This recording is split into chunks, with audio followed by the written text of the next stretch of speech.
Do you know we have another Melanie? What? And she's a first-timer. Let me read you her short bio. Melanie is a drama teacher, a drama therapist, a trauma-trained, crafty pragmatist with too many projects who would probably live at camp 24/7 if allowed.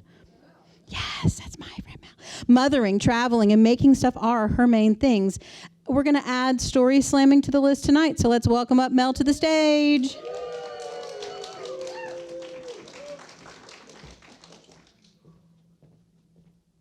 Hello.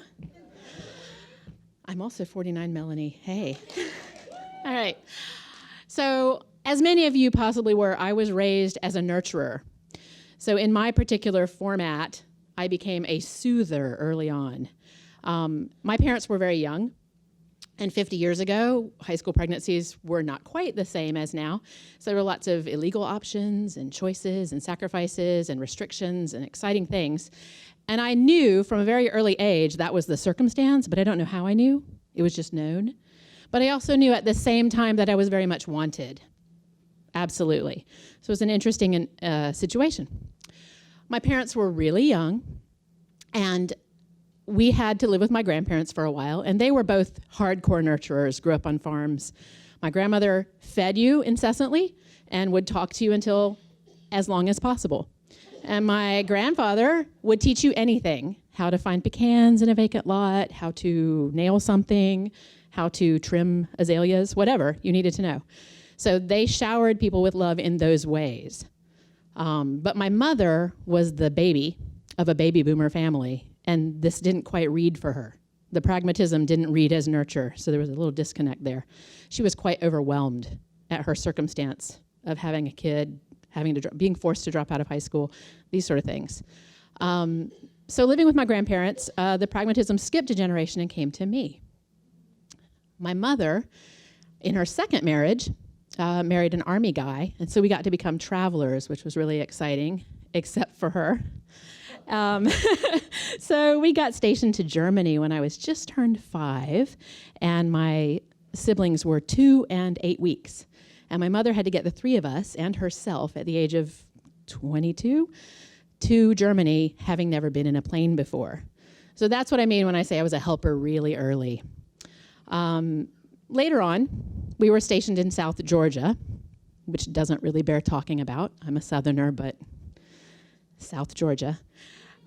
Sorry. And I think my mother needed a break. She was a little bit burnt with the parenting thing to some degree, and she was all of, 28, and scraped up enough money to send the 3 girls to camp. And I was older, I was 11 or so I got to go for 2 weeks, having never spent the night anywhere but my home or my grandparents' home, pretty much. My sisters only got 1 week.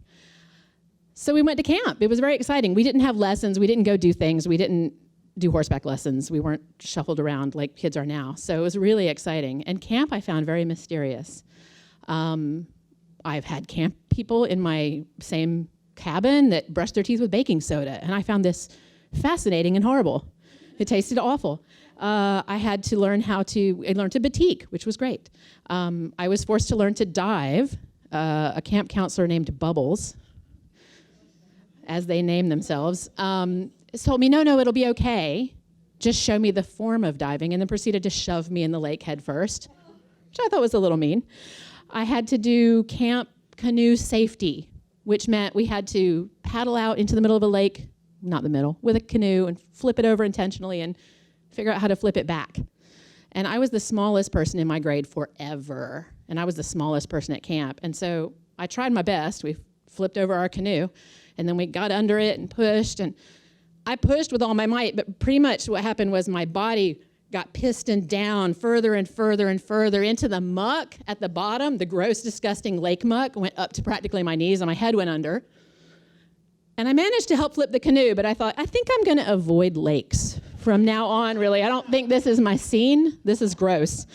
So camp was fine. I wasn't homesick. It was cool. And finally, it came time to go home.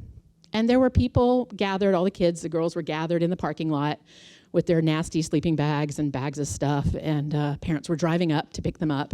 And counselors looked really excited for us to leave. And I know that I had arrived at camp and been introduced to the open air group cold, concrete floor, showers for everyone at the same time, and I had made the resolution that I was not going to shower for the 2 weeks at all. And I stuck to that, reasoning in my 12-year-old brain that, like, I went in the lake a bunch, so I got rinsed off, so it was probably fine. So the collective smell really kind of boggles the mind, thinking back as a mom, what we must have really been like. So they were really glad. These counselors named Bubbles and whatever were really happy for us to leave, and parents would drive up and take their kids. And during this process, counselors were sneaking away as quickly as they could, and I noticed this one girl was crying. So, I went over. I don't even remember who she was. I don't think I knew her, but she was crying, and she was sad. Her parents were not there yet, and she was afraid they would leave her, and she had all these theories of horrible things. They were never coming. And so I sat her down, and just like my grandfather, and just like I did to my mom when I was 2 years old, I sat her down on the railroad tie and patted her back and said, "Oh, it's going to be fine. I'm sure they're on their way. Don't worry, it's okay." And I just sat with her. People were going, cicadas, hot southern Georgia pine tree event. And we're sitting there, and finally her parents drove up, and she wilted with relief, flew at them, hopped in that car without once looking back, was so happy and relieved. And I thought, oh, good, that's good. And then I stood up, and I realized I was the absolute only person I could see. And I thought, hey, wait, where are my parents? What's going on? And the counselors had all gone off to lunch, really relieved to have us gone. And later it turned out fine. My parents had thought it was the next day. So they got a call, and they had a 2-hour drive, and they got me, and I ruined the counselor's lunch, private lunch, where they made fun of counselors, the kind of person they couldn't do it. But it was fine for me.